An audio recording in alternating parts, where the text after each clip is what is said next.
3, 2, 1. It's a liver shot. What's up, man? Back at it. Yeah, cheers. It is Tuesday, April 16th. We're coming off of UFC 236 in Atlanta. We have a new interim middleweight champion in Israel Adesanya, a new interim lightweight champion in Dustin Poirier. Those two fights were amazing. So we're going to go through that whole card. We're coming up on Fight Night St. Petersburg and Fight Night Fort Lauderdale, so we'll preview those cards a little bit. But before we get into all of that, we're going to talk about some stuff that's happened over the last 2 weeks.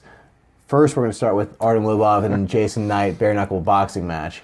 Brutal. Yeah, you called it last time we talked about it, that was, one, was I going to watch it? Absolutely. Two, it did not disappoint.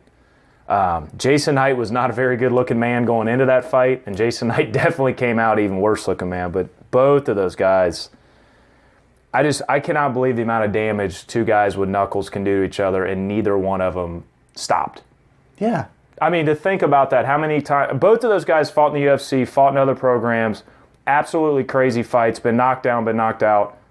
Bare knuckle went through the whole time and destroyed at the end of it, both of them. No one looked good. Oh, afterwards, I mean, that picture of this face, there's a picture online of their faces side by side. I guess it's two separate pictures. Yeah. Matched side by side. And that's good. Like, honestly, I feel like going to define them for the rest of their careers, probably. This fight might. Both of those guys, after getting released from the UFC, went right into a bare-knuckle promotion and said, all right, let's go ahead and just let it eat, which is awesome. But, I mean, I think the cool part about it is, like, afterwards, Jason Knight took that picture and was just like, yeah, Artem's in the ICU. I'm like, you look like you just got out of the ICU, man. I mean, that dude was struggling. But did you see him spit his tooth out? Yeah. Opening round, in the first round, just spit a tooth out. And he's like, all right, let's go. Yeah. That's when you just don't care, and that's the heart of a champion, man. So that was entertaining hell of a as shit. fight to watch. Yeah, I don't know what. I think it's gonna be tough to get a lot of viewership. It just the feel is so barbaric. It's a different sport that people aren't used to seeing already when they weren't used to seeing UFC. Mm-hmm. Yeah, it's a little much. Do you think that Artem gets a fight against Paulie Malignaggi? Do you think it's a bare knuckle fight? If they do that and Paulie agrees to it, I think Artem finds out real quick what boxing is. Because I don't think Paulie will knock him out. I don't think he can knock Paulie out. I think Paulie will do double the damage that Jason tried to do, but without bombs. He's going to just chip at him. He's a boxer, man. I know. I don't. To take that many punches, I don't know if he can handle with a caliber of Paulie. But again, we always talk about it. They could probably say, oh, this will happen. And then eventually one day we get online and they say, yep, it's happening. And we watch it just like Jason Knight and him. That happened overnight. Yeah, that did seem like it came up quick. So, yeah, I don't think anyone TKOs if that happens, but somebody's going to learn the definition of boxing in that, and it's not going to be Artem. Yeah, I think it would be. I think Artem is going to be the one that learns. Well, he'll learn. He's not going to be the trainee, I can tell you that. But now, if that happens, that's cool. That sport and that type of caliber of fighting is going to take a lot of time to catch on because it is barbaric, it is aggressive, but maybe some people need to see something different. Just like Pride. Pride used to be real fucking graphic. People jumped onto that. There was guys getting arms broke, bleeding all over the place, groin shots, knees from the ground, stuff we can't do in the UFC. So maybe enough crazy old WWE guys get into it and they're like, this is kind of cool. But we'll see how well bare knuckle boxing does. I mean, it's young. It's early. If they keep putting on fights like that, then it's going to do well. Yeah. But it's going to be hard to come across fights like that, I think. Another fight that came out of nowhere, it seems, is Ben Askren is going to wrestle Jordan Burroughs in a wrestling match like a month and a half before he has his next MMA fight against Jorge Masvidal. What do you think of that? Good choice, bad choice, why, whatever? I think that it's good for both of them. Well, I think it's good. Yeah, good for everyone involved, really. I think that Ben Askren's staying relevant. More people are going to be watching him because of that. The name keeps touching. Yeah. Jordan Burroughs has talked about how he wants to have an MMA fight. So him wrestling a well-known now UFC fighter is going to be big. And now Masvidal doesn't have to do any work to hype his own fight. That's true. Honestly, I don't know much about wrestling. But so I don't know how it's going to turn out. I just know that they're both incredible wrestlers. Jordan Burroughs is Olympic gold medalist. So. That's a top tier you're going to get. Yeah. I think it's been a long time since Ben's had an official wrestling match. That's what worries me. This is a charity event, I believe, but still, I don't know. I don't think he can lose, I guess is what I'm saying. If he loses to Jordan Burroughs, then whatever. He's doing this charity event against the best wrestler there is. Okay. If he wins, which I don't even know if it's a possibility, but if he wins, that's huge, and he probably gets like a title shot if he beats Jorge Masvidal. Yeah, I mean, the thing about it is Askren's doing everything to get his name even more known by people that have no idea who the hell he is, because he's coming from one. He's introducing the UFC. He didn't have the greatest debut, but he got the win. My only problem I have with this, two things, is one, you have a charity event wrestling match, which we all know how aggressive wrestling is. I don't care about getting your name out there or anything else. If he gets hurt, that's not what I want to see. I don't want to see him get hurt for no reason. And the reason I say that is he had on his podcast talking about when he stopped wrestling for a year and went home to see his brother back home. His brother beat the dog shit out of him wrestling because he wasn't relevant. He wasn't consistently doing it. Does he go into a match that maybe he's not doing as much constant wrestling? Not that he's going to lose, but might do some more than he would normally do, and then all of a sudden blows a knee out. I don't want to see that because this is too close to Masvidal's fight. Right. Do that shit after the fight. I was really surprised that this came together while he has a fight that he's signed for.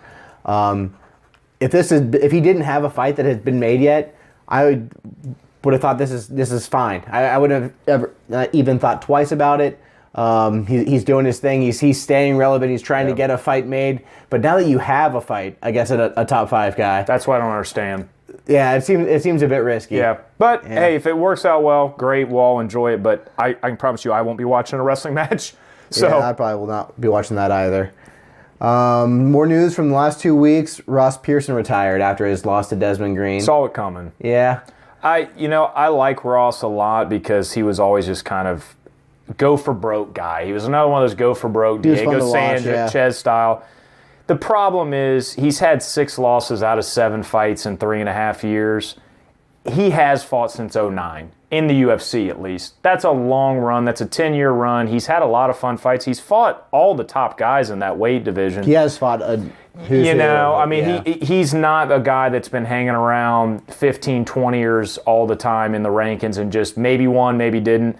The Desmond Green thing, though, when Desmond came in and basically just cleaned him up and said, look, you can talk all the shit you want. You're not the person you used to be. Not that Ross was anything astronomical.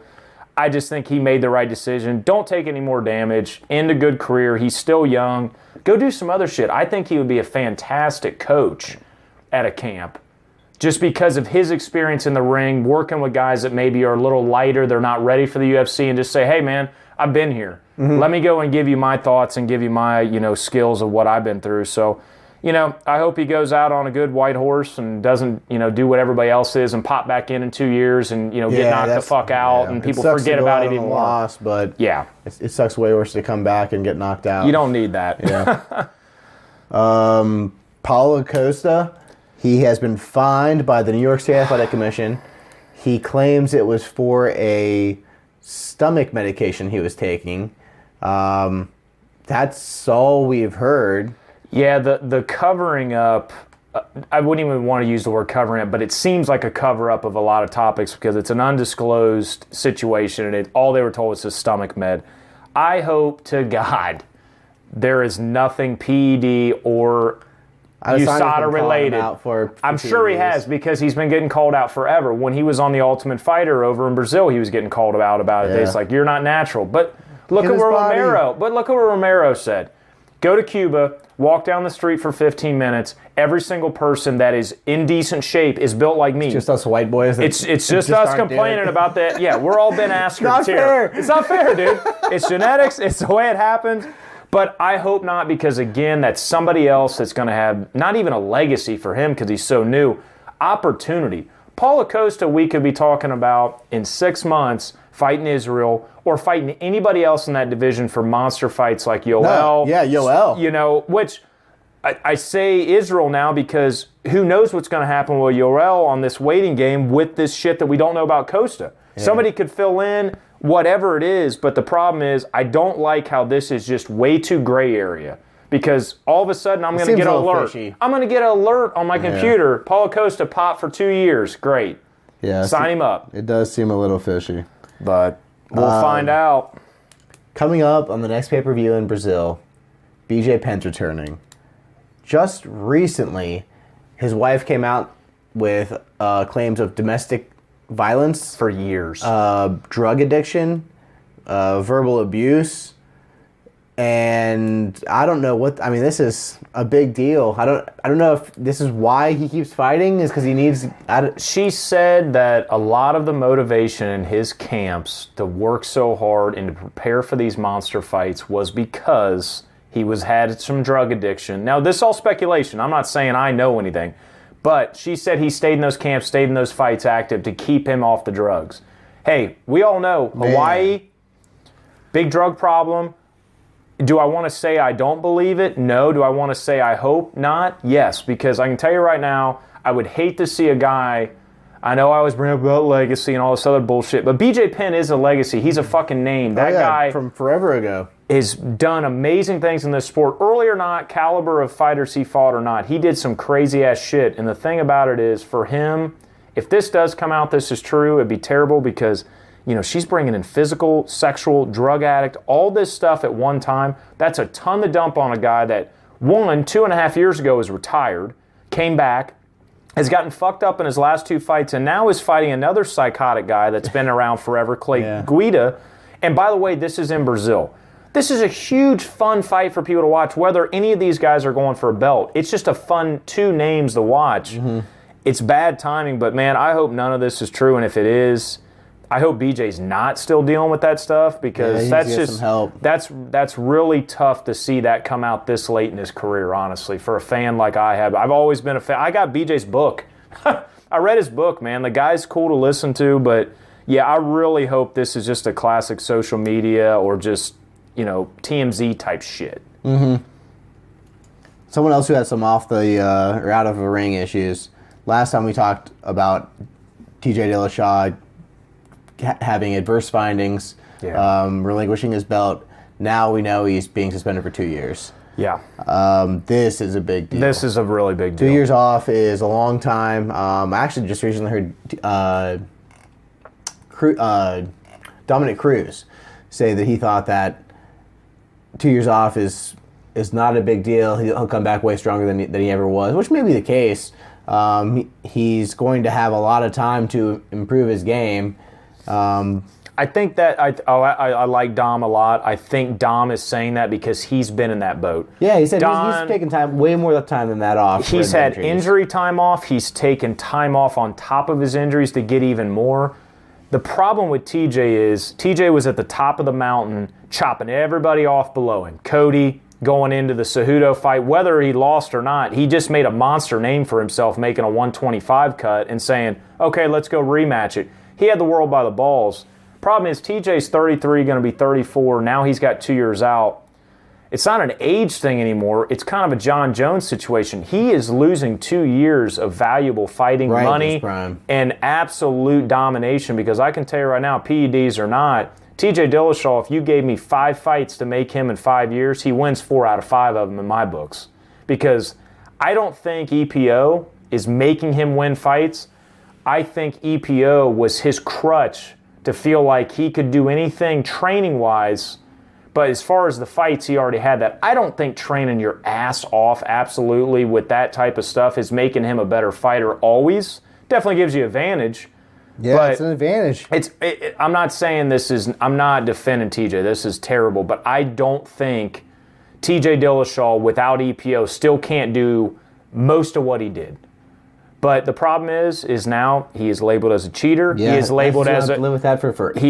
He is a guy that we'll probably see on an E30 or E60 in 10 years that said, "Yep, I did do this and I did win all this." And Cody's got a great point, motherfucker. I've only lost to people that have gotten popped for PEDs at some point. Mm-hmm. So I just had my career fucked by it. Now what do I do? And by the way, TJ, is probably going to still be allowed to fight at the high caliber level when he comes back in. Oh yeah, he'll step in. He's not going to come back up through the gauntlet. Yeah, it might be one fight and then a title fight. Well, good Lord, in 2 years, could you imagine the name? Think of the names that have changed since you and me have started this podcast. Can you imagine the name changes and people that we're going to be talking about, or people we don't talk about anymore in 2 years? There's guys you might not ever see ever in the UFC that are top 5 right now. So, yeah, not to get too much into the TJ stuff, but that all came so fast and so big, and to hear 2 years, that's monstrous. That's really monstrous. I think it's appropriate, though. It's 100% appropriate. Like I said, I am not defending TJ. My thing that I think is crazy, it was fucking EPO. That's Lance Armstrong's drug. I did not expect that out of TJ, but it all makes sense now, because TJ was the take it to the red line master, recover, and right back. Mm-hmm. Yeah, and that was his whole thing. And that was his train game. As hard as you can. Yep. Go all out. I guess I want to see TJ without the EPO and get proven wrong, that he gets just absolutely cleaned up, or somebody shows him that he's not what he was. Because if not, I believe he can be that way without it. I really do. And now we're getting some fights that were recently announced. Just continue that train of great news. Yeah. I mean, that's... Hopefully, and I wonder how many more EPO cases they're going to find. It's probably going to spark a lot of red flags now that it's... When have you ever heard of EPO getting busted in MMA at this level? Nothing recent. We haven't heard EPO. And then the worst part is they go back, like you said, and check the old samples, and it's there. Mm-hmm. It's not like he took it just for Cejudo. I don't think they found it for any other fights. No, they went back older. That's why Cody got pissed. I don't know if that's true. Well, somebody's got to Google me. Get on there, young Jamie. Somebody get in there and Google me. I was thinking that they said that they did test those ones and that he tested clean, but it may have just been them trying to cover their ass. I don't know. Well, we don't ever know with USADA. But hey, let's go positive. We got good fights coming up. Yeah, some that we're excited about. Yeah, these are huge. Outside the UFC, Lyoto Machida and Chael Sonnen are fighting. And this is a great fight. 2 ageless bastards won. Machida looks the best he's ever looked. Chael Sonnen hasn't aged forever, and I'm super excited for this. And why I'm excited is, one, Machida's always a class act. Machida literally said he couldn't be more honored and more excited to fight Chael Sonnen. And we all know how Chael is. He's got his own podcast. He's always finding something that he can sneak out and get under your skin, or just get on top of you about something that doesn't make sense. But the cool thing is, you're going to have Chael the wrestler and the guy that wants to try to ground and pound, and you're going to have Machida that throws a lot of different arsenals. That's fun. It's in Bellator. Machida even said it. He's got a different feel over at Bellator, so it could be a different fight. Chael obviously has been over there for a while. He's had a lot of monster fights. This is a kind of cool fight that both these guys said they've been around each other forever. It just never matched up. This is the right time. Machida said, he said, this is the right time. I'm excited. Yeah, why wouldn't you? This is a good matchup. I think it's going to be a good fight. I always have loved watching Lyoto Machida fight. His karate style is pretty unique for a 205er. Yes. He puts on entertaining fights. So yeah, sign me up. I definitely want to watch this fight. I will be watching Chael that. Sonnen, I mean, I never root for him, but I like watching him. Well, he's entertaining regardless, between the trash talking or in the fight. Even the Fedor fight, when he got the ground and pound, beat the dog shit out of him, he still was fighting well. That's heavyweight too. He's not. Well, he's no heavyweight. Yeah, that's like me going into a freaking welterweight. I'm going to get cleaned up just because I'm fat doesn't mean I need to fit in that weight class. I mean, just because I weigh those guys doesn't mean I need to fight with them. I think it's more the fact that they're professional fighters. That probably helps too. Yeah. Beyond that, Peter Yan and Jimmy Rivera have been matched up to fight at UFC 238. And I think after Peter Yan's last victory, which is pretty impressive victory, he called out Jimmy Rivera, and I'm glad it That's a good call worked out. Yeah, it's a good opportunity. Jimmy Rivera's been at the top of the division for a while now, and it makes sense for Peter Yan to call him out. He gets that win, and now all of a sudden he's at the top of the division. Jimmy Rivera is now looking at several losses, and he's moving down. But that's a good fight. And I think Peter Yan might be who I'm picking in that one. Well, you got to remember one. Peter Yan's on a 7-fight win streak, and 4 of those are in the UFC. Jimmy's had some tough fights. Now, granted, you got the Sterling fight. You have the Marlon Moraes fight. Those are big boy things. I think this fight is a perfect fight to really show Does Jimmy need to stay at the top, or does he need to fall back in line? And also, at the same time, does Peter Yan show, guys, I've been here, I've gone through the gauntlet, let me go and keep fighting these bigger boys? Because honestly, I think if he wins this, then he goes and fights Cody. Because that could be a Cody situation to say, Cody, you're in or you're out. And Peter Yan, I'd like to see that fight. You make this happen, you're gone. You're going right to the top. So I think that's a tremendous fight to have there. 238 cards stacked anyway, so that's a perfect card for You Peter. think so? I do, because I think with everything going on, with all the different fighters you haven't heard of in that card, you're going to see a lot of fighters in there that you haven't heard of for a while, and just maybe get some people's name backs into the mix. I think there's, I don't know. I think it's a pretty weak card. You got Rose headlining, and it's a bunch of old fighters. I mean, I want to watch it because what if this is Anderson Silva's last fight? He's fighting in Brazil. Jose Aldo is fighting in Brazil. Antonio Nogueira is fighting in Brazil. I mean, there's big names on it. It's a heavy Brazilian heritage fight, but the thing is, there's a lot. It always is in Brazil. Well, it always is, but there's a lot of names on. Okay, well, you know me. I like watching the girls fight a lot more than you do sometimes. So there's a lot of girl fights on there. There's a lot of girl fights that matter. Joe, you got Calder Woods on here fighting Chukagan, which is a huge flyweight for them. Then you have a strawweight, Tatiana, who could possibly be fighting the winner of Rose and Aldrage, depending. Oh, yeah, that's definitely a number one contender fight. Fight that we haven't even got to talk about yet that just got announced, Ricardo Lamas versus Calvin Kattar, which Calvin wins that. Oh, I'm sorry. No, you're fine. No, I got it mixed out. I was talking about the 237 card. Okay, I got you. 237 is the card that, with all the fights that I was just talking about. 238 is a stronger card. Yeah. Henry Cejudo and Marlon Moraes are headlining that. Yeah. Okay, that makes sense. There are a lot of female fights on that card, so I can understand why. I got ahead of myself because the Ricardo Lamas Calvin fight I really like because Lamas is always fun to watch. It's a featherweight fight. It's fast, powerful hands. Same time, you got a guy that basically had Renato that just fought Jose Aldo in featherweight to basically be shown, hey, you can't come up this top yet. You're not ready. He lost to him. He was on a rip. Calvin beats someone like Ricardo Lamas, that starts making a lot of moves for him. As far as just getting his name even more out there, I don't think a lot of people like or know Calvin or have seen enough of his fights. I like a lot of his. Besides that, he just got that finish over Chris Fishgold, which is no guy to mess with. He's got a great wrestling background, so he can wrestle, hold down wrestlers, and bang out. So, and then you got Lamas.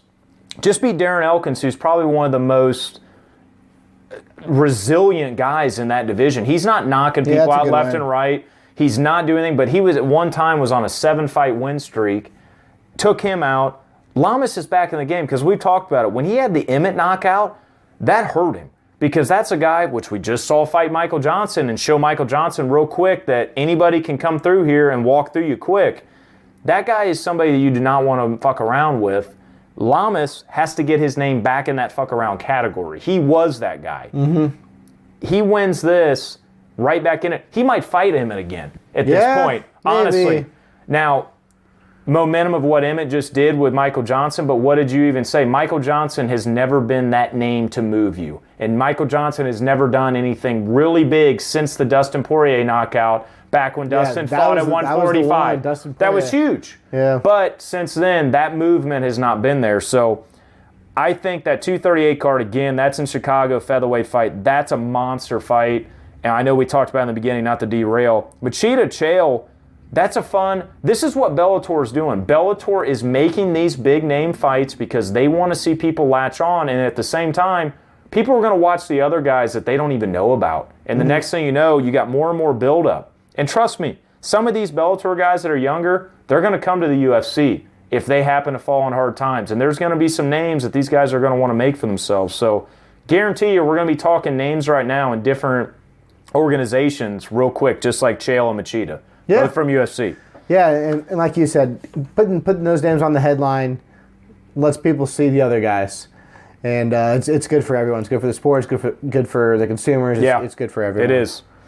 We also heard Diego Sanchez is going to fight. He's fighting Michael Chiesa. So that's at 239. So that's the big card for the National Fight Week in July. And that, just adding to it. National Fight Week's best time because all those monster fights get announced. You get people That's that be a monster you get card. people that sneak in. That's probably going to be one of the biggest cards of the year this early, and obviously it's going to be the biggest card for sure. Until you get into November and December cards, potentially. I'm forecasting, but Diego Sanchez, after what he did to Mickey Gall, showed everybody, hey, this guy does believe what he says. I'm going to be the next guy at this weight class to come up, do crazy things. Whether that's true or not, Michael Chiesa just came up to welterweight. Diego just made Mickey Gall look like exactly what everyone said. You're not ready for the UFC. Took advantage of him. Mickey Gall bit him. Yeah, embarrassing. Embarrassing. But at the same time, Diego Sanchez is ready to fight. And what we always say, any card with Diego Sanchez on it, you're not going to turn off his fight. You're not going to say that was a boring fight. And Michael Chiesa is very Always talented. fun to watch. Michael Chiesa is also going up a weight class, so he's going to be not worrying. His first fight up. He's had a lot of weight issues before, so now he just shouldn't have that worry in the back of his head, so he can focus more on the fight. Michael Chiesa is another guy that you cannot sleep on. His ground game. He's had some inopportune losses of late, but yeah, I think that's due to his weight class. I think that lightweight was not the right class for him to continue his career in. Maybe in the beginning when he was on tough, but I think he realized after a while that cut or just nutrition was not there. Him and Diego's going to bring out aggression. I think Chiesa's going to bring out tactical fight, but it'll be interesting because Mickey was supposed to be tactical. Sure as hell found out what happened there. That didn't last long. A lot of elbows. So, yeah, that's an exciting fight. And Formiga and Benavidez. Weigh in. So yeah, we 629. thought that Formiga and Figueiredo was going to be the number one contender fight. And it looks like that was to get to the number one contender fight. Yeah. Because Henry Cejudo is going up to fight Marlon Moraes. So this will be for the number one contender fight. And this is a big one for the flyweight division. So this is also a rematch. And the interesting thing about this is Joseph Benavidez is also the last person to defeat Henry Cejudo. So there's no way the winner of this doesn't get to fight Henry Cejudo. But yeah, I guess I thought that Formiga would just go ahead and get the shot because he just beat Figueiredo. Who knows what's going on with the flyweight division? I kind of look at the flyweight division now like the end of an iceberg that's breaking away. Who can get on it before it floats away and everything else is just off in the distance? Everybody at the top right now is safe. And when I mean top 5. Everybody else in that flyweight division, I hate to say it, they need to start figuring out their weight class or figure out what promotion they need to move to because fights like this for Benavidez, obviously the next one, like you said, goes to Henry. After that, I don't know where these guys go when they lose. So this fight is monstrous for the flyweight division. I unfortunately do not think with these two guys, I don't know who they're going to fight next right now, but I know with all of these guys, what they just did, what Formiga just did in that last fight, and Benavidez has been waiting around, this is going to be fireworks on this fight. What the outcome is, who wins or not, I like it that they've already fought before. It's kind of a grudge match situation. Like you said, I thought Formiga was going to come up and just go ahead right to it, but this makes it even more entertaining in the flyweight. Mm-hmm. And the flyweights need something to be entertaining. They are such a precarious position right now. No one really knows what the future of the flyweight division is. Every week there's rumors that it's going, it's staying. They're cutting people left and right. There's all kinds of flyweights moving up to the bantamweight division. Yep. Every time the rankings are updated, 3, 4, 5 flyweights change. That they're just in or out. Yep. They're no longer with the promotion, or they're no longer in the division. The people who have never fought in the UFC, who are coming in for their first fight, are now ranked. It's strange. It really feels like it's not for real. No, which sucks for these guys because they've been working their way up, trying to get that title shot. One's already beat the champion. Hopefully, they get a chance at a run. I don't know where it's going, and I think that one of the biggest reasons it is where it is, and maybe the UFC is okay with it being where it is now, is the DJ trade for Ben Askren. Yeah. I think DJ going away is kind of like, now we kind of don't need this division anymore. We kind of owed it to him to have it for him. Yeah. Now I don't know how loyal they're going to be to the division. Yeah, I agree with that. That was definitely a big piece on the chessboard that was taken off because DJ was the glue. He was the gorilla glue for there. He was the top. He was the John Jones of flyweight. So everybody got to come up the mountain and say, let me see if I can stay here. If not, let's see who else is available. Now, like you said, this division has changed so much. It's very unknowing. But we say this over and over again. Awesome flyweight fights like this could help it. I'm not saying it could be gone, but obviously we're watching it in the motion. Let's see where a fight like Formiga Benavidez does. Maybe we'll get a spark. Maybe more people. I want to make sure that fight means something. Well, and I think here's why I said that earlier is this is the second time they've fought. Formiga's got a bunch to get back that he lost earlier. Benavidez is a trash talker. He's right in your face. He's an aggressive guy, so he's going to bring it. Formiga's going to bring it. That fight was in 2013. This is not like something that happened yesterday. So there's probably been a lot of time to think about this. There's probably been a lot of opportunity to figure out I might see this guy again. And Formiga, obviously, just like Figueiredo beating him, those guys had a long time coming up the ranks, beating everybody, great records. Now it's time to show it. Yeah, and it's tough to stick around. Like I said, the rankings changed so much. There's only these handful of guys that have stayed at the top of the division. One of the guys who's been at the top of the division for a while, two of them actually. Ray Borg just lost. I guess he lost at bantamweight, but... Unfortunately, that was on Ray Borg. Yeah. Ray Borg cost himself his own win. And then Wilson Hayes just lost this past weekend to Alexander Pantoja. And I actually heard that Pantoja was coached by Henry Cejudo in Tough. It showed. And he's looking for a chance to go up against him, obviously. It's a great story. Yeah, man. Absolutely. But yeah, you don't know how long the division's going to be around. There's not a whole lot of fighters in it. No. There's a big question mark around everything that I hear about the flyweight division. Yeah, I know. Which is unfortunate. I mean, do you think that there's a flyweight division at the end of this year? Do you think it'll last this year? You know, I'm glad we got into it because I unfortunately don't, because I've seen the fights that have been happening already. Now, I know this year's early, but I've seen a lot of big names. I've seen a lot of people that have made statements, had good fights, but the Figueiredo-Formiga fight last should have been a perfect example of the talent that's in flyweight. The problem is it's not entertaining always for people to see a fight go to decision in that weight class. They want to see the speed. They want to see someone get on top of them with punching power like bantamweights. Joseph Benavidez has waited around a little bit since the Dustin Ortiz fight because Dustin Ortiz was dumped right after and cut. So he had no one to fight. Yep. You had to wait. Wilson Hayes just fought, obviously just lost. So you got him, and Alejandro is dealing there. Tim Elliott has not fought in over 2 years, basically. Tim Elliott is no longer a flyweight, so he could have fought at flyweight, but he hasn't fought at bantam either, so he's not active. That's your top 7 guys that are hanging out right now. Besides that, everyone else is a newcomer. They're all new faces. They're all new faces. So and then you had Pettis in there, Sergio Pettis. You had guys that were entertaining fighters that had opportunity. Their rope got cut short quick.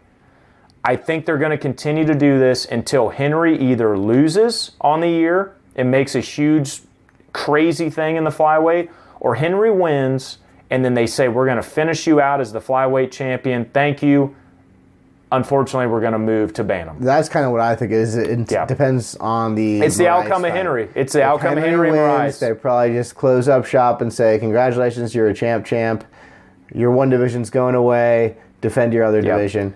You'll always be a champ, and you're the last flyweight champion. And they're going to try to sell that to him. If Marlon Moraes wins, I think they do keep the flyweight division around for the future, as far as I can see. I don't know how long. Like 2 years out, I think definitely the end of this year.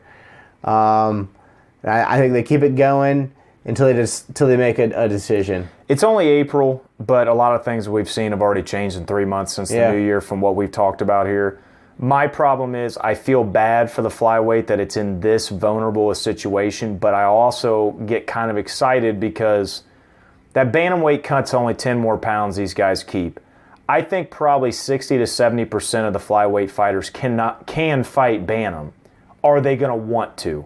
do they feel like they're so much bigger for their weight class already that if they go to Bantam, they lose man, they should weigh 100. I understand, but okay, so Dustin Ortiz is a perfect example. When Dustin Ortiz got caught, Dustin Ortiz is 2 inches away from being a midget.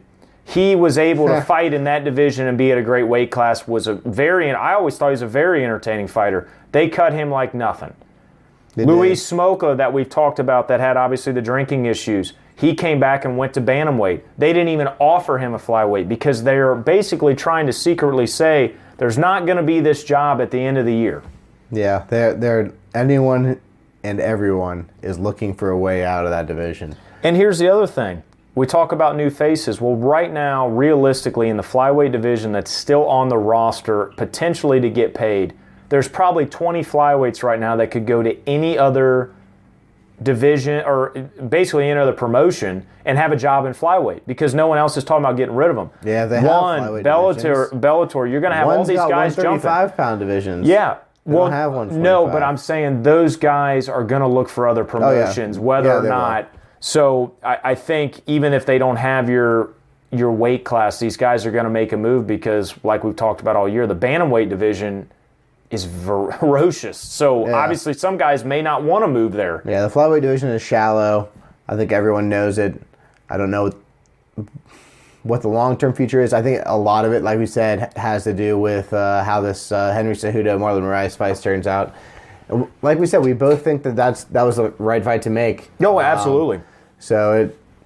I'm hoping that Marlon wins and sends Henry back down to 125. I do. They keep both going. But I hope what you're saying actually gets happening in the real world because that would be very interesting. Plus, now the cards are in Marlon's favor. Mm-hmm. So we'll be waiting until I think that one is in June. Yep.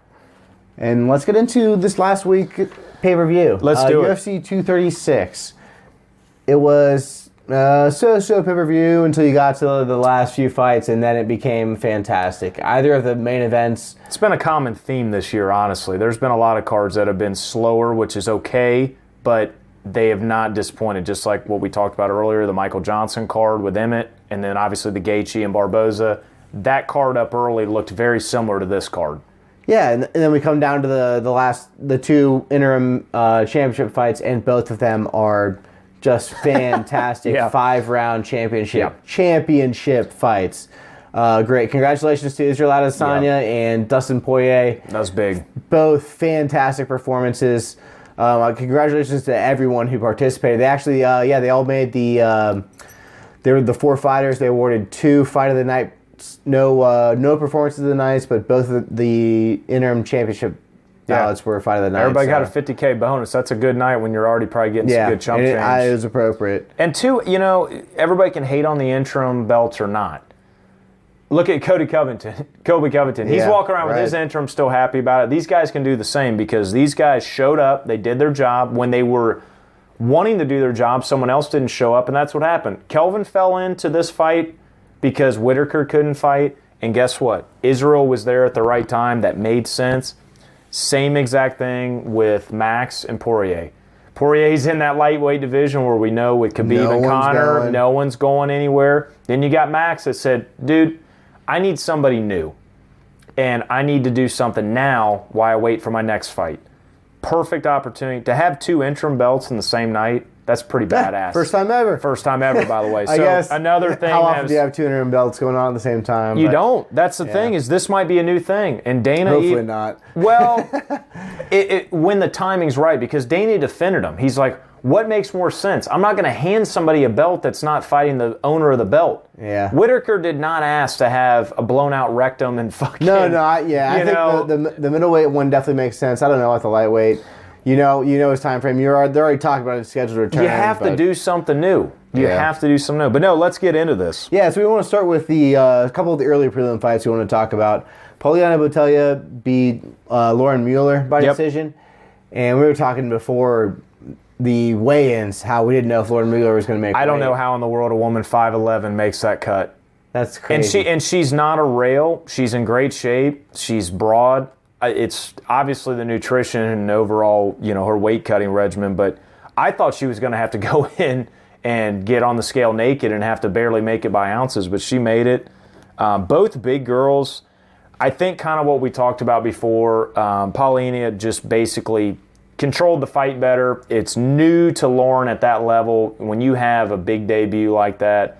But I don't think she's going anywhere. I think she's terrific for the flyweight division. Like we said, she's a bigger girl in there, which in turn makes better fights.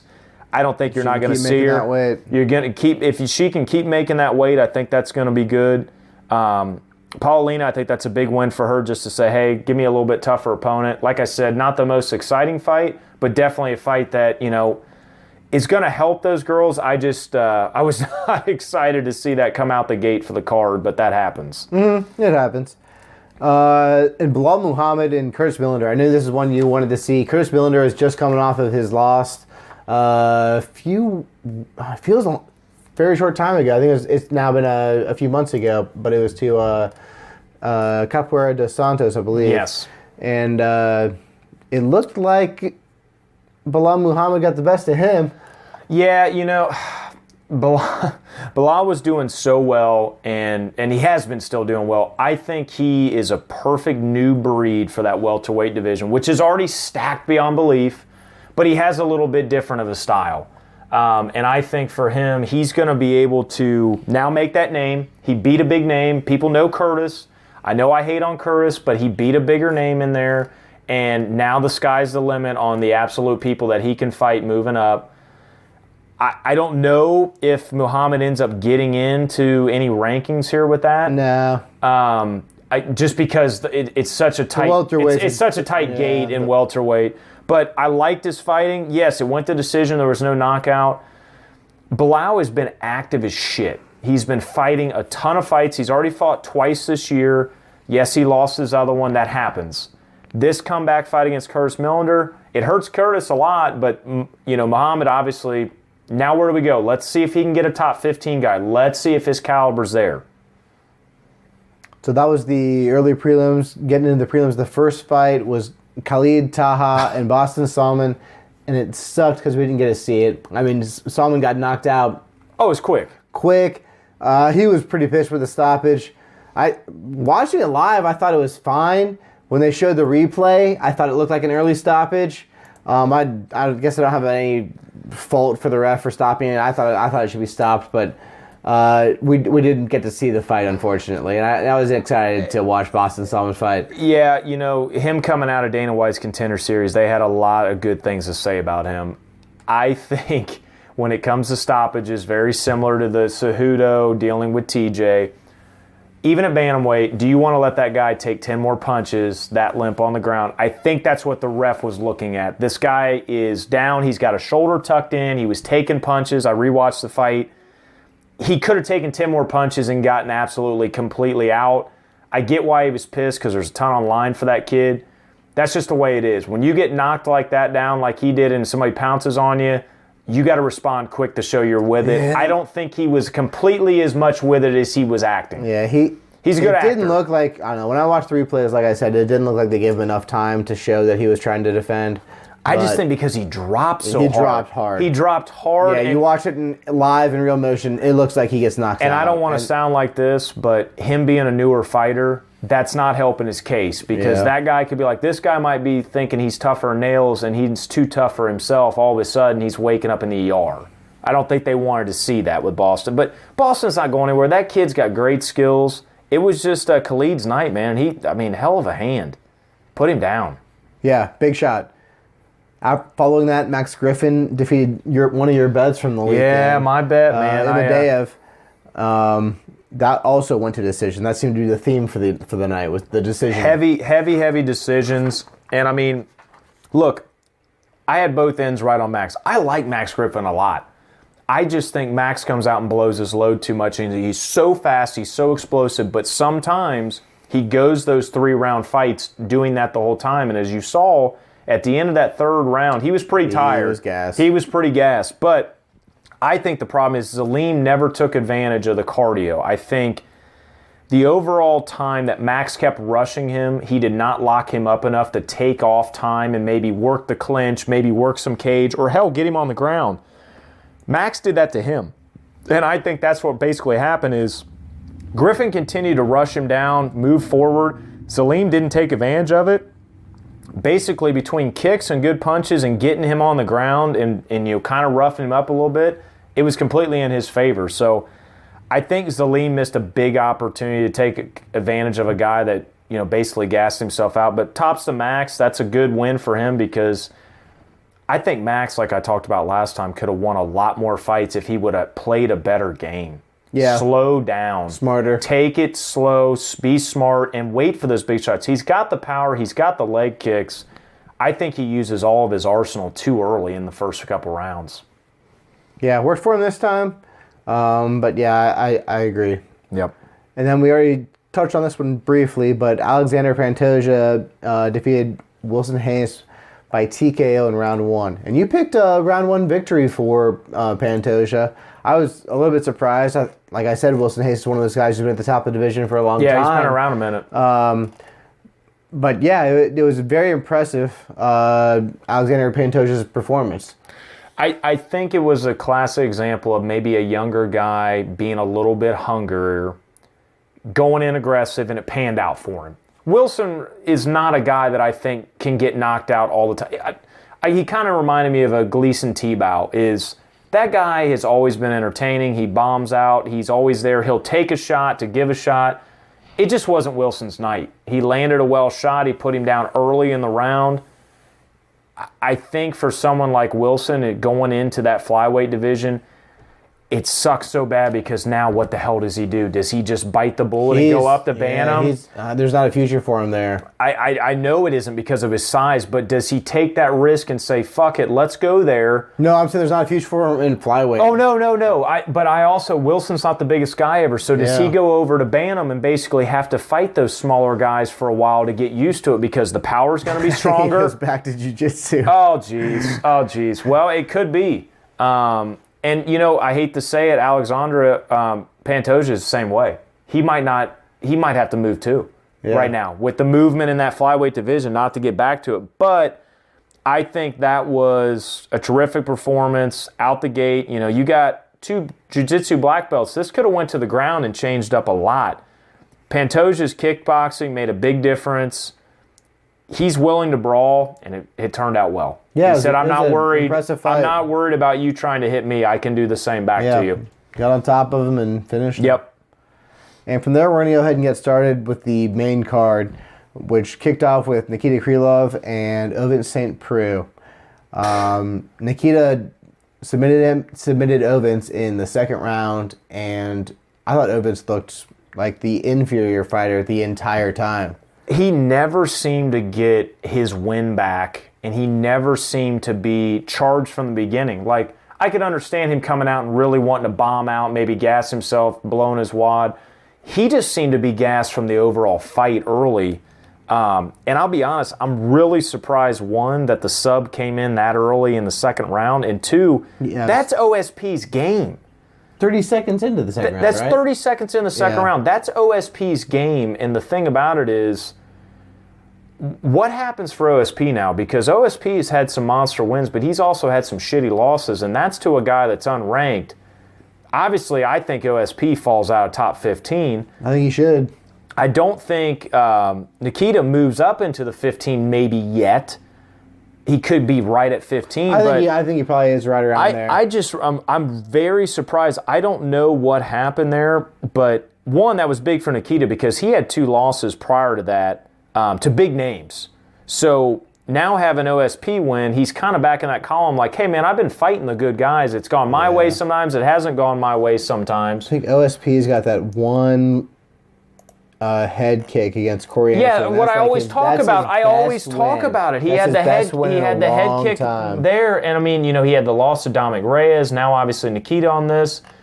He can move up and fight somebody because look, Jan Blachowicz and Misha. Okay, those are 2 very relevant guys in this weight division. It's not like Nikita takes Ovin's place. And look how it turned out. Both of those losses were a sub. And he just did that on Ovin St. Preux, who is a sub-master with the Von Flue choke, which is the OSP choke. Defeated Nikita Krylov. And I think that's the difference here is this category is going to change quick. And it's going to change quick for a couple reasons. One, we need to see what's going to happen with Mr. Johnny Walker. Glover Teixeira just got lined up for a fight. Jimmy Manuwa is lined up for a fight.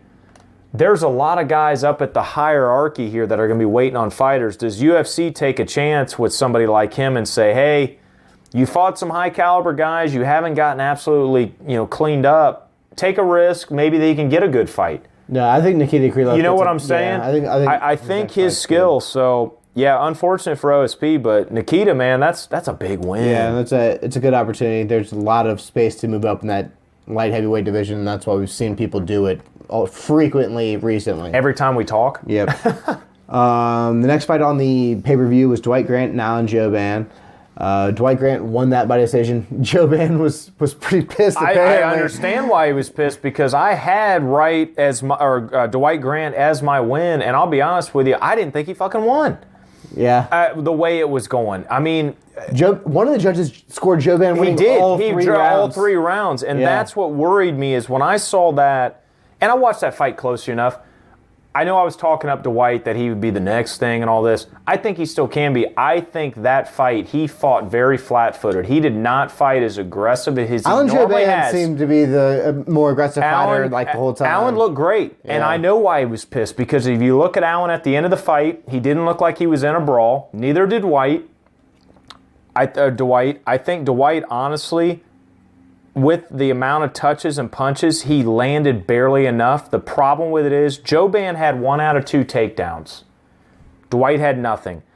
I don't know, in my mind, are takedowns as worth as much as significant punches anymore when it comes to judges? I'm serious.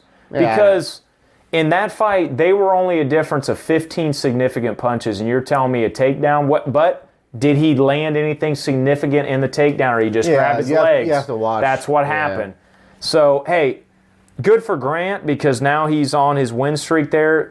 Jouban's got 100%, to be pissed about it. But hey, for me, made a little money. Yeah, that was our winning our one winning bet. Our one winning bet. We'll get into that a little later. The next fight was one of my losing bets. Khalil Roundtree and Eric Anders. I had bet on Eric Anders. Khalil Roundtree looked like an entirely different fighter. I've never seen him that aggressive, that powerful. And he looked like Jose Aldo out there, hopping around in a tie stance and leg kicking like that. Whatever he did, don't ever do anything but that. Drink that sauce every day. And I can tell he's moved his whole family to Thailand. I guarantee, and fuck it, or whatever they call puck it, there's a lot of flights headed there from the UFC community, because I'm telling you, that man has never fought that way in his life, and look how it came through. I don't know who his next fight is. I don't know if he gets ranked fighter next. I think he probably has one more fight, and then he gets ranked fighter. I want to watch this guy fight as many times as I can. It was incredible. Eric Anders is tough as fuck. Oh, he's a Division I Alabama player. Yes. As many knockdowns as I've ever seen in one single fight. So one-sided. And he didn't finish him. This also went to decision. Which was probably shocking. more than one. Actually, yeah, there was talk on the broadcast.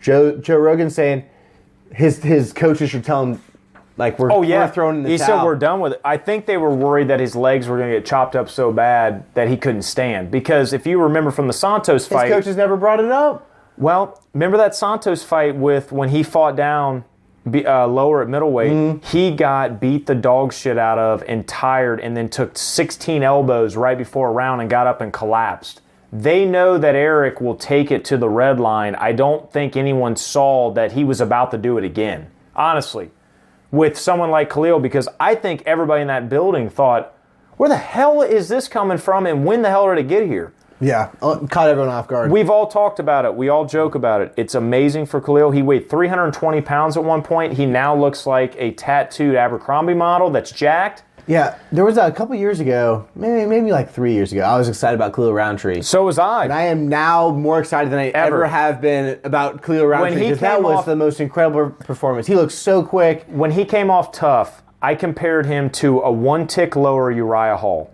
because his power and just, I'm going to go, he was soccer kicking people in the ribs when they were down legally because they couldn't keep up with his punches. He's like, I don't want to get down there and get with you. This guy was a monster. had a lot of adversity, cleaned up his game after the Johnny Walker fight because he took that tie clinch elbow and he said, hey, this tie clinch stuff obviously works. Let me go try it. Moved to Thailand. And moving to Thailand with his family. And these are the results, so now he's moving his whole family there. And look, we're not, and I mean, that's amazing. And congrats to Khalil because to turn it around just monumentally that way, just to show that you're a completely different person, that is so impressive. Let alone now, I'm not going to be somebody that says, Khalil Roundtree needs to go fight Johnny Walker again or somebody else. No. Let Khalil Roundtree go fight Justin Ledet, who's on a 2-loss streak, one by decision, and the last one was by Johnny Walker. Who just beat Khalil Roundtree? Johnny Walker. Let's let 2 guys fight it out and say, all right, you've been training better, I've been training better. We need to get back in the winner's circle to be able to fight because I'm telling you right now, that ain't going to be the last time they fight Johnny Walker. Johnny Walker ain't going all the way to the top and then fighting everybody and staying up there. He's going to have a little adversity. These guys have to take advantage now because Justin Ledet and fucking Khalil Roundtree are both animals. Well, I think Khalil Roundtree looks so good that he's going to. I mean, he's going to be more heads. He's more noticeable. Yeah, that's very true. He's going to get it's it may be tough to find a fight because he's not ranked, and these ranked guys just saw this fight and said, "Fuck!" I don't want to. Yeah, did you see Eric Honor's legs on Instagram? Oh, no, I did not. That inside leg kick, his leg, and Eric Honors is a lighter black dude. He's kicking as quick, and he's bouncing around and they were like tree a trunks. Jose Aldo. And they were tree trunks. Yeah, and this guy's at 205. Yeah, he's throwing these huge legs at him. Well, I bet you Khalil, when he steps in there, is 220, 225 after he gets hydrated. Now, granted, I tell you what. Not to go back to Honors, looked thick as fuck in that fight. Yeah, he looked all right. That might have been the only reason he could survive. Man. He got shut down for. No, he got shut down, but I think if that was at middleweight, he would have struggled. Oh yeah, for sure. Yeah, he looked better at light heavyweight.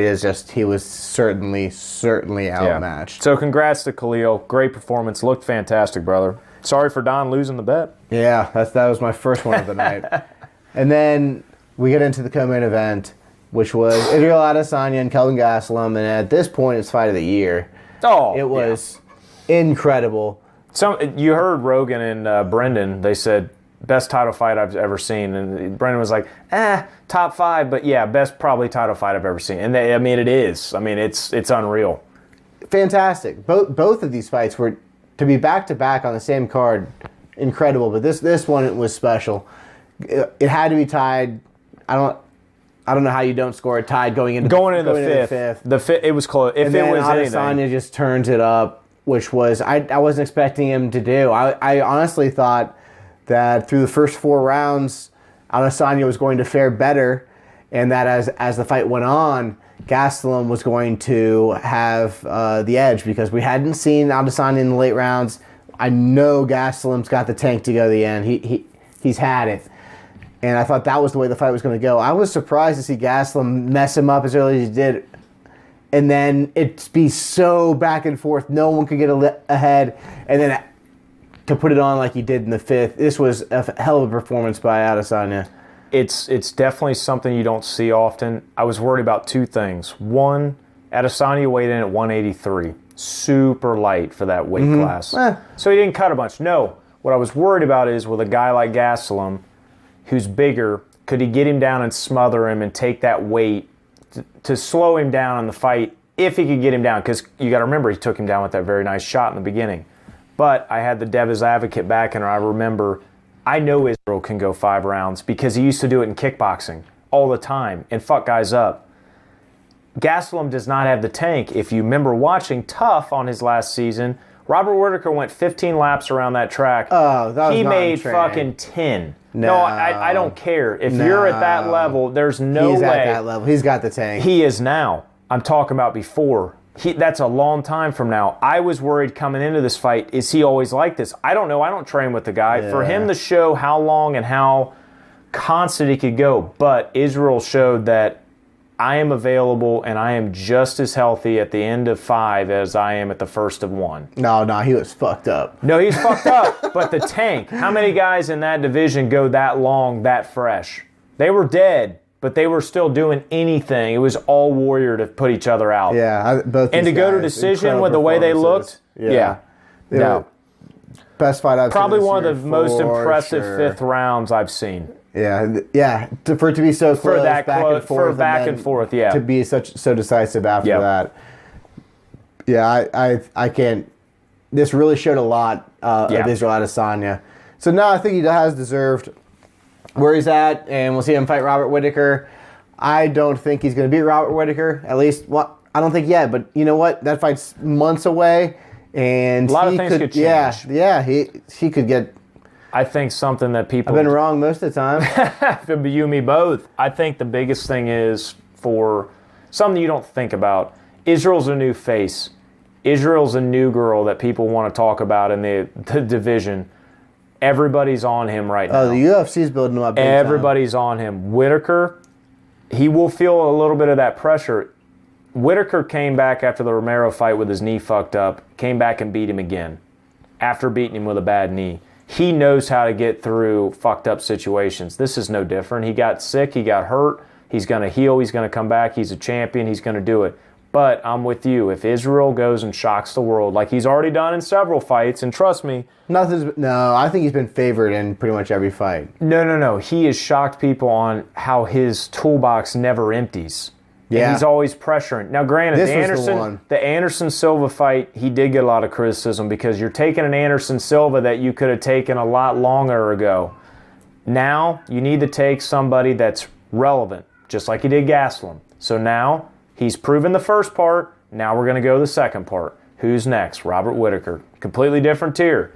Next, Israel goes to that tier. Now he can fucking have that legacy of basically blowing out a division all by himself. Becoming an undefeated champion. That's about as good as you can do. Yep. And John Jones is probably the best example of that Israel maybe could fight.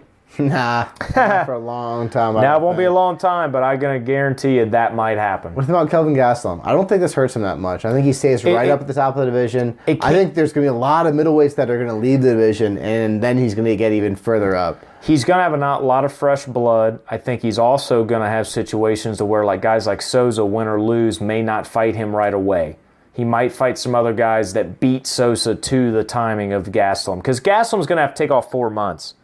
Gastelum doesn't move down the line. Gastelum basically waits for the fight that makes sense to put him back into contention to fight Israel again or whoever else is there. Yeah, right. So timing right now for once in our podcast is actually on Gastelum's side because somebody's going to have to come in and fight. Oh, wow, Sosa's getting ready to. And by the way, I have 4 months to heal. I can have a fight 2 months after that with someone like Sosa or somebody else that's new. Sosa's not going to take a fight. He wants a title shot. Well, he does. If he wins. But if he doesn't win, he has no option. Yeah, right. So that's the hard part. But I agree with you 100%. This doesn't hurt Gastelum. This might actually help his stock because someone just said, it's a hell of a fight. When you fight someone like Israel Adesanya that came out of nowhere and made a statement of, I'm the new guy in this division, watch out, and he did it, that makes people go, wow. Okay, this guy is for real, but at the same time, Kelvin didn't fold. Kelvin was right there. So I think more than anything, this just sets up more monster fights moving forward, especially with Bisping out of that division. Yeah, I think that, Kelvin's still being pretty new to the division. He hasn't fought He's 26 years old. Yeah, I think 27, but yeah. Well, just turned 27. Regardless. Right, yeah, just turned 27. He's not 34. Yeah, he is young. He will be around for a while, and 185 looks to be his division. He can definitely still make 170. So you got to remember he's a smaller middleweight, and to go as well as he had, that's actually more of an impressive statement to me than anybody because Kelvin he's a welterweight that fights at middleweight and has been successful. At both. Because of the weight cutting. Honestly. Yeah. And then we get to the main event of the evening, which was Max Holloway and Dustin Poirier. I had a lot of faith in Max, and I guess I'm a fanboy. But we already this knew was that. A fantastic fight. Dustin Poirier looked very good. Both of them had their moments. Max had the volume. Dustin Poirier looked like he had so much more power in his hands. Very thick. Neither of them could get finished. Thick. Oh yeah, he's a big dude. You look at him, he's a big dude. He could be a short welterweight. And the thing about it is he punched like a welterweight that night. And I'll have to say one or two things. One, Dustin's the real deal and can throw bombs and can hang with the best of them. Real deal. Besides Khabib at this point. Let's always remember that. That's going to be a minute. But here's the other thing. he showed that he could take a technical volume fighter like Max Holloway and shut him down and still let Max give his volume, but you saw a monster difference in the power. You could see. And it's scary because, to me, that's the first time I've seen Max throw his power and it really not do as much as it normally does. But the most impressive thing is Dustin hurting Max and Max recovering and staying in there. Max is tough. A featherweight, normally, I don't care how big Max is. Everyone says how big he is, how much he cuts. He's a big featherweight. Okay, congratulations. Yeah. Poirier is a big lightweight. So you're dealing with 2 weight class jumps, basically. Man, just still the one. But you're going up. You're going up from a big featherweight to a big lightweight. The problem is Dustin has lower welterweight power. Max does not have lightweight power. He just doesn't. And you saw it, but he took shots on the chin. But the thing about it is, this fight going decision probably blew 80% of America away. Oh, yeah. So the end of the first seeing round, the first round, I'm like, there's no way this gets past 3. Absolutely. No way. No. Yeah, and we said that from the beginning. But as usual, we're having just terrific luck on this podcast to have everything go the opposite way, which makes it fun. But the thing about that fight is, both of those guys showed several different things about their game that wasn't good or bad. That's the first time you've seen Max take that many monster shots. Oh, yeah, he kept coming, man. That shows he is the real deal. He jumped up and still hung with a guy that could have put him out. Dustin, same time, went against another world champion and made him kind of look foolish there for a while. So that helps nothing but absolutely Dustin's stock. Oh, yeah, Dustin. So both guys actually probably win in this because, like what I said a couple podcasts ago, no one's going to hate on Max. Oh, hey, go up a weight class and get fucked up. Yeah, that's what most people would expect to happen. I didn't. I had times where I was hurt, I was vulnerable. I did the same thing to Dustin. Actually, you know, I believe in the last 5 years, there's been 4 instances of like a championship fight where there's a lower weight class fighter fighting a heavier weight class fighter. It's almost a catch weight fight, basically. No. Like, but I mean, because one guy comes for up. Another. Yeah. Yeah. But every time the fighter from the lower weight class has won until this fight. Wow, that's scary.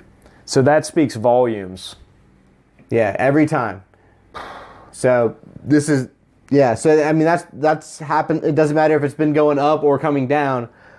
The guy from the lower weight class has won. That was another thing I thought was going well. What have we seen? What have we seen with the welterweight division, middleweight division, and lightweight now division? A lot of that has happened.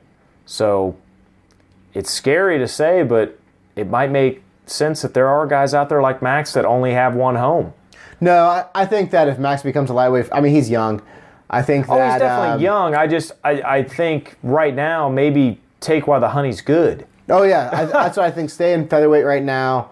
But I don't think the lightweight's out of the question in the future. I think that if he can be bigger, he might cut have to lightweight and become a lightweight body, and I think that he'll be just as good. I think he is that good of a fighter that he'll still be at a championship level. I think that was the biggest I don't know thing. About beating Khabib. Maybe if you give him a few years to become a lightweight, he puts up a fight against Khabib. Yeah, but I think right now he was really a featherweight fighting a lightweight, and then the power showed because he hasn't had any power issues with the featherweight. No. But you know, the nice thing about it is we even said before, and I hope this happens that way, this is not going to hurt Max. This is going to make more people excited because his next fight... breaks his streak, which is big. But it does break his streak, but here's the other thing. When he goes back to featherweight, now people might go, hey, all right, he just came off a loss. It's been a while since he's seen a loss. How's he going to handle it? Yeah. And guess what? I don't want to be on the other side of Max Holloway after just coming off a loss. No matter how humble he is, now when he's back in his homeland and featherweight and says, let me show you how the end of a cage feels because I'm going to put you in it. That's the other thing about this card is, like, you talk about how great of a guy Max is. And oh, yeah. Every one of these 4 fighters, I feel like you got to root for all of them. There's nobody that you're outright hope gets just knocked the fuck out. You want to see a knockout, but you don't want to specifically see it because both guys are so good that you're just like, hey, go balls to the wall and see what happens. Israel could have gotten knocked out. We'd be talking the most crazy story right now. Max right now could have put Dustin in the same armbar that he had Dustin put him in and had the craziest story ever. all of these fights could have been shaken up because these guys were so fucking good. Oh, yeah. I mean, you hear Dustin after the fact. You beat a champion, you became a champion. Yeah. That's what it is. And that's the thing is all of these guys realize, all of these guys are here for a reason, obviously, but all of these guys are respecting because they know how quick they cannot be that guy anymore. There's guys in this that, to Dustin Poirier, that could have been his last fight in the UFC if he would have lost to a featherweight. No. He's had like 3 losses. I'm not talking about him getting cut. I'm talking about him moving on. Because of the lightweight situation with Khabib, with Conor, with other fighters that are moving around so much and being active. Still got to get paid. He does. He can go get paid by somebody else. Dustin's been waiting around a while to get a big fight that's going to get him something. He finally got an interim belt. It's time to start over. Now there's no reason to leave. If he would have lost to Max, I guarantee you there have been some talk about is Dustin Poirier going to fight the rest of the year. He could say, fuck it. Go somewhere else? Yeah. I'm not saying that might happen. I'm saying that thank God it ended the way it did because could have lost somebody that now is holding an interim belt. Yeah, I don't know. That was... I think he was just appreciative of his shot, but he definitely waited on it. And yeah, he waited on it. You know, he knows how fragile it is. He was talking in the fight about third round. He thought it was all slipping away. And they came back out the fourth round and just turn it back on. It can happen that quick. But yeah, I am excited to see him fight Khabib. We'll see what he does. I don't know. It's going to be tough to do anything against Khabib, to be honest. He's a tough fighter, but I think Dustin has deserved now his chance. I do want to see Tony Khabib more than anything, but maybe that'll be after the Dustin fight. Max, I think, goes back and fights featherweight, defends his title there. Yep. Falls right into the storybook that we talked about. And it's a good timing. I think, it is. I think 100%. That we got Aldo and Volkanovski coming up on that Brazil card. Yep. If Volkanovski wins, he gets Max next. And no one's going to complain about that. And even though people are not talking maybe the most about it, a Jose 3 would be really cool. But I'd rather give it to Frankie. I would give it to Frankie also. I talked about it today. Frankie Edgar's very pissed about that. He feels like he's getting overstepped. Right now, he is. The problem with it is once these fights get over with, again, Frankie is now the next guy to say, let's change the division up. So thank goodness we have somebody waiting at the end of the line to see what happens. I honestly think that division here soon, now after Max, I think Max still puts his hammer down, but I think there's going to be even some quicker names than Volkanovski that come up the ranks within the year. Zabit's coming. Not fighting. You know, if maybe they get a Zabit fight by December, New Year's card, maybe early January, they get that Zabit. Now we're talking about a different caliber of fun fights to watch that we haven't seen in a while. Yeah. So you think Dustin and him were entertaining? Yeah, it'll be good to see the new blood. Or maybe Jose Aldo beats everyone still. And comes back from the grave. Basically says, I was going to retire, but on my way out, let me clean up the trash. He's been around for forever. Put everybody in their grave on their way out. So, UFC 236, like I said, fantastic fights. Yeah, the two title fights, both 5-round decision fights. All 4 fighters, congratulations and thank you. One of the best we see. So now we're going to go ahead and get into the upcoming cards. The next card is April 20th in St. Petersburg, Russia. Headlined by Alistair Overeem and Alexei Oleinik.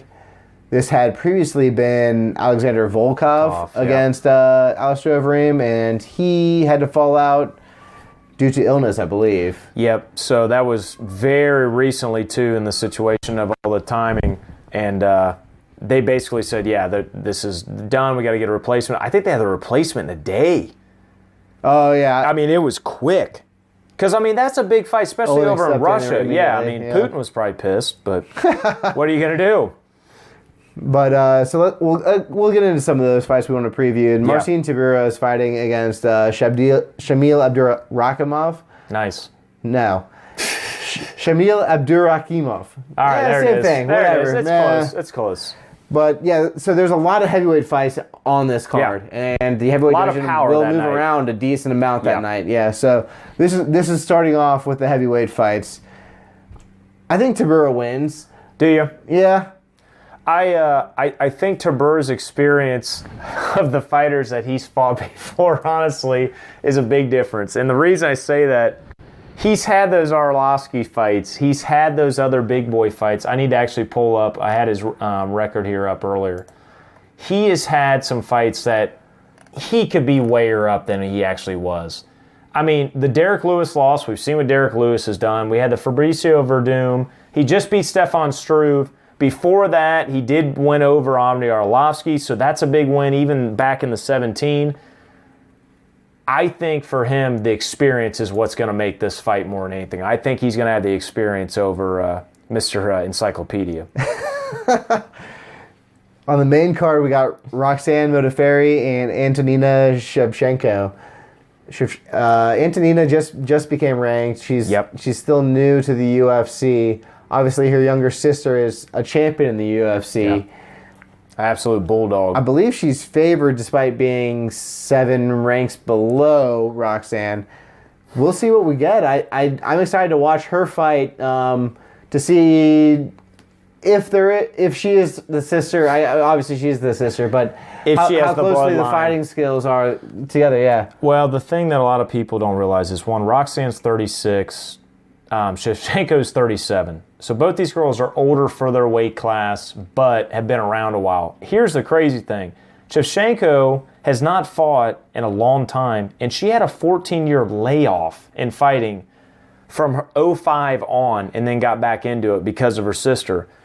How much does that change how well she'll do in the octagon? But the thing is, what better opponent than Roxanne? Because Roxanne is not aggressive. She's had a ton of fights, which makes her experienced, so she'll stay around and maybe get entertaining. Problem is, she's never really been shown as a finisher or doing anything threatening. She's got a lot of wins by decision or a random submission. So, honestly, I think from the Shevchenko family with the bloodline, she ends up putting her out second round. Modafferi doesn't wake up. Yeah. She's girl knockout. She's girl knockout, kind of the side eye with the eyebrows up high. Damn. I'm calling it. Later on the card, we got Marcelo Golm and Sergey Pavlovich. That is another heavyweight fight. So many heavyweights. Yeah. I don't know. The decision heavyweight fights are long and can be very rare. Yeah. Derek Lewis Nagano, though. We didn't see that coming. Right. Yeah. It could happen, but it could be a quick night with all these heavyweight and light heavyweight fights. The co-main event of the evening is Islam Makhachev and Arman Tsarukyan. Yep. Islam's a heavy favorite. That's a big favorite on that. I'm excited to see Islam fight. I think that, I don't know, I want to see how good he looks in not a cupcake, but where he is favored, as this much of a favorite. Can he dominate and show how well he is at that division? As he's expected to. At lightweight. Yeah, that's very true. And then obviously the main event is now Alexei Oleinik and Alistair Overeem. This is going to be an interesting fight. We have probably the most decorated striker in the heavyweight division. Grand Prix winner. Yeah. History of being a fantastic striker in Alistair Overeem. And then Alexei Oleinik, who is the submission master, the boa constrictor. And they've previously trained together several times, it sounds like. It'll be interesting to see who wins out. They're both incredibly strong, incredibly different stylistically. Yep. And I think it'll be a fun chess match to watch. This is, for me, the main event and the co-main event are the reason to watch any of the fights this upcoming weekend. Yeah, and I mean, you made a great point. With the light heavyweights and the heavyweights, there's a lot of hands that are going to be thrown around that are trading early that we could see someone get flatlined really quick. Alistair, we know, has an absolute record book of fights, styles, wins, just overall talent. Getting older, he's had some losses, granted to some guys that are absolutely nightmares in the division. Curtis Blades, Francis Ngannou. Before then, he had the Brock Lesnar win. He's had a lot of wins that were impactful to the heavyweight. Alexei Oleinik, I could probably ask 100 people in a room, and 2 people might know who the hell he is. This guy kind of snuck up like a snake in the division. He's been around for forever, He's fought everybody in America. His record is 57-11-1. And that's just counting in MMA. So who knows what else he does. Fights. But, you got Overeem that's very similar. He's got over 60 fights. Biggest thing about it is, can Alistair put his hands on him? Because Can he Alistair, grab a hold of him? Well, Alistair's getting older in his age and not being the old Ubereem. He's not just throwing bombs and trying to take your head off. He's staying distance, playing safe, waiting for his shot. Does Alexei cut him off to where he can't even do that? And then guess what? On ground, Alistair's not looked the greatest on the ground. And with someone like Oleinik on there, that's going to be a problem in the submission game because he could probably put him in a Von Flu or, a bulldog choke, something like that. Or just overall overwhelm the fight. I don't think it's going to do a decision, but I think Alexei could tire Overeem out to basically finish him. Yeah, with Alexei being a plus 190, this is actually my bet of the bet lovely. Of the card. I like Alexei. I think that maybe another fanboy bet, but I would love to see, like we said, there's not too many heavyweight fighters who are looking for the submission all the time. I like watching it, especially against someone who's as good of a striker as Alistair Overeem. So I'm going to love to watch this fight. I'm going to be looking to see, and I would love to see Alexei Oleinik get a hold of him and submit him. And that's my pick. Well, I'm glad you brought that up because I was going to let you wait. But this is also my pick, which is Alistair Overeem. Go figure, because I don't have anyone else to pick.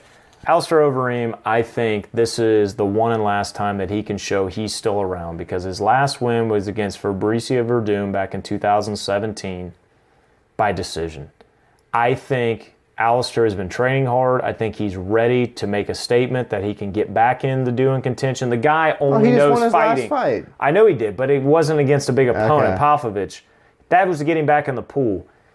If he can finish a guy like Oleinik that's mainly a ground and pound and cage and wrestler, finish him and say, hey, Brock Lesnar was a wrestler. He tried to run on me and I kicked his liver out the back of his fucking body. He had a lot of steroids working on He did. at that point. But at the same time, so did Lesnar. I think if he can make a statement like this, let Alistair move up. Now, the problem is, Look at this. This is when you move up, it's a scary time, because this guy is going to end up fighting either Mr. Junior Dos Santos or Curtis Blades again.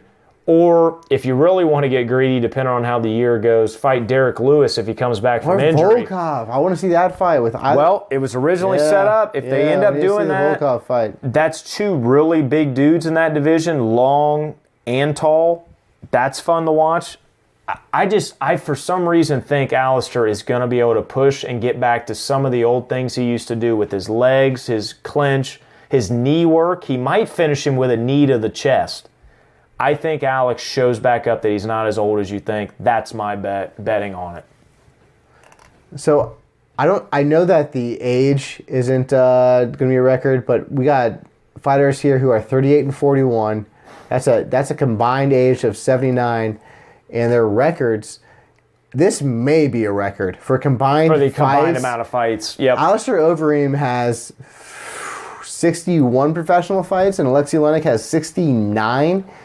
They have That's 130 insane. Professional fights. And those are professional fights. Professional MMA fights. This doesn't count their kickboxing record or street fights, jiu-jitsu, Yeah. or amateur fights. Yeah. So this has got to be some kind of record. Yep. And I'm glad we picked opposite sides. We did. That'll be Winner fun. double wins. Nice. I like it.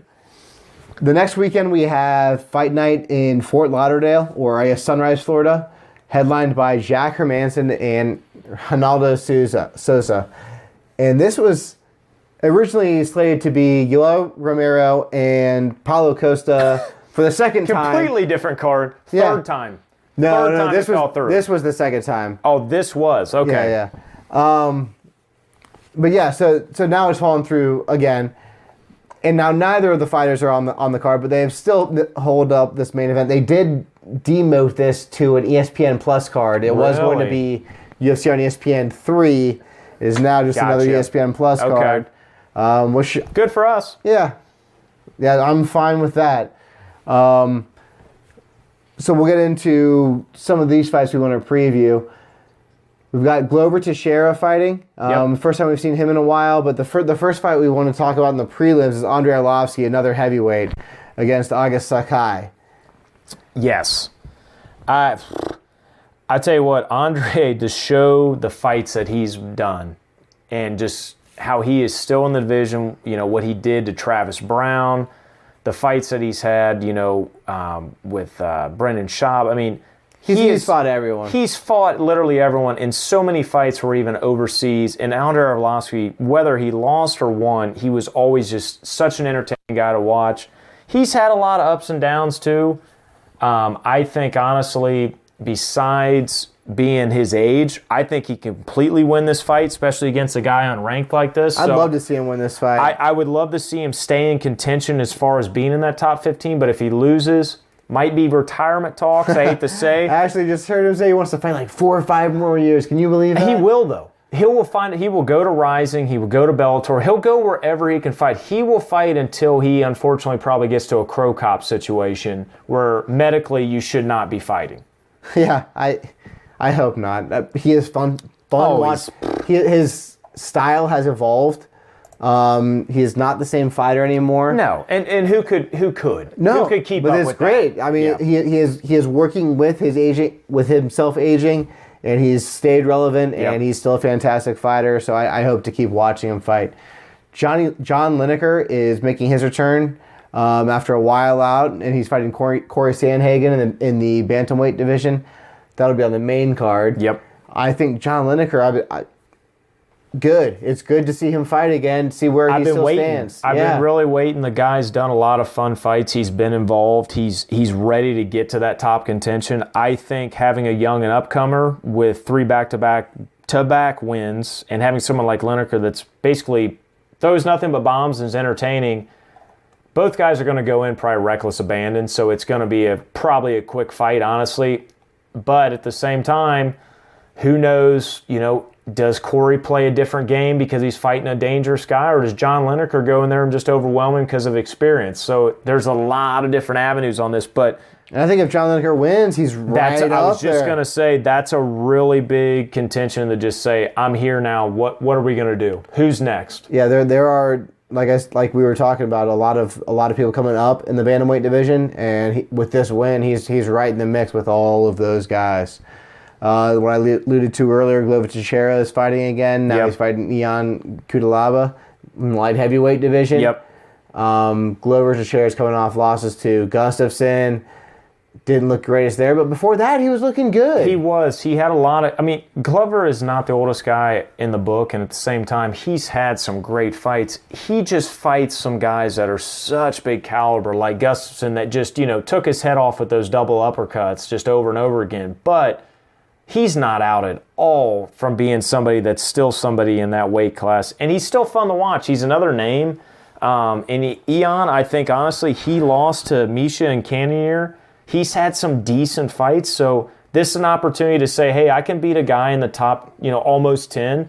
Hey, if I beat this guy, bring me on up. Let's see what I can do. Yeah, Glover's getting older. He actually did beat both Misha and Cannonier, but he's coming off losses to Corey Anderson and Alex Gustafsson. Yep.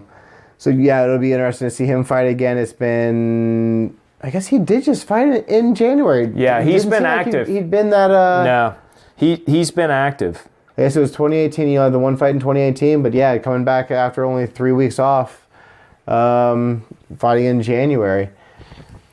We got Alex Oliveira and Mike Perry fighting, and this one's going to be interesting. I'm so glad they made this, especially with 2 guys that are unranked that were basically fully ranked, and were doing big things in this division. They both had big names, big momentum, really. They were winning big fights. They were winning impressively, and now we're here, got them matched up. It's a pick 'em fight, man. If you think that Paul Felder fight with him got bloody, or you think Alex Rivera versus Gunnar Nelson got bloody, mix those 2 together. It's going to be that much. And I'm telling you, you've seen Alex Rivera. He's had so many fight of the nights. When he fought Mr. Yond, or I just can't believe it. He fought Cowboy a little while ago and lost to him. Yandy just lost to Alex Oliveira, or had the fight of the night 2 years ago. Mike Perry just ends up fighting Cowboy as his arm broke. Before that was fighting Paul Felder, had a monster fight with him. All of those fights were entertaining. You mix both these guys that are bloodbath technicians that either get put out or take you out, this is going to be a fun fight. Yeah, this is going to be a fun fight. This is maybe, I think, the fight I'm most excited for on this card. I mean, we got the co-main event, which is Greg Hardy, which at least is now no longer an ESPN card. It's the ESPN Plus card. I guess that helps. I'm not excited about that one. And then we got the double replacement main event with Jack Hermanson and Ronaldo Sosa. So this is just a card that fell on hard times. I mean, what have we seen now? There is 3 fights that have been changed with their opponents. We missed it earlier, the Carla Esparza. She's now fighting an individual out of Invicta called Lineha Souza. She's fighting her, and all of that, or actually that moved. I'm sorry. That's who she was going to fight. Yeah, she was going to fight her. So Virnia Giralba from Invicta, 14-fight win streak, undefeated, coming to fight Carla Esparza for the first time in her division and in the UFC. That's an interesting fight to me as far as an underdog fight. Mm-hmm. So I'm sorry for missing that earlier, because that's a fight that I did not know even got changed. And the thing about it is, that's big for Carla, because she's been having some back and forth in that division, similar to Angela Hill that we just saw here lose a couple weeks ago. She's on a couple losses. Vierna has, what we always say, everything in the world to win, and even if she loses, if she has a good, dominant fight, she will get signed by the UFC, especially in that division. So yeah, I just mentioned Greg Hardy. That's the co-main event spot. Co-main event. They're giving him someone who's winless in the UFC. It's so obvious. It's so obvious with Greg. I'm sorry. I hope that he's gotten better since the last time we saw him. It feels like it's been a short time since we saw him in the cage. It's probably on the same damn card as Glover Teixeira. Oh my God. But Demetrius' nickname is the lifeguard, which makes no sense to me. And this guy has a 2-fight losing streak since he has been in this promotion. It screams CM Punk to me. We put so much money, so much time, so much risk. Take this to the edge of extinction. Basically, this is so much example of they put so much into somebody that could have make or break them. Greg Hardy right now could have knocked out everybody Johnny Walker style, been the new name, been a great image, talked about doing charities, all this shit. He's not. They want to give him one last chance. And the thing is, to me, in my mind, if he knocks out Dimitri, okay, this is a guy that hasn't got a win in the UFC. You're giving him a BJ Penn fight to say, you need to win this. Yeah, you need to win this to make your name even look good anymore. And at the same time, you need to beat someone that you should absolutely beat. BJ Penn should have absolutely beat Ryan Hall, and Greg Hardy should absolutely beat Dimitri. I don't know. BJ Penn of long time ago. Ryan Hall is the new submissive age. That does not happen anymore. You do not have people like BJ Penn that just clean up by swinging wildly. You have guys like Ryan Hall that shut that down. Greg Hardy, if he loses this, is going to find that out, that not everybody just swings for the fences. And then, like I said, the main event is Jack Hermanson and Ronaldo Sousa.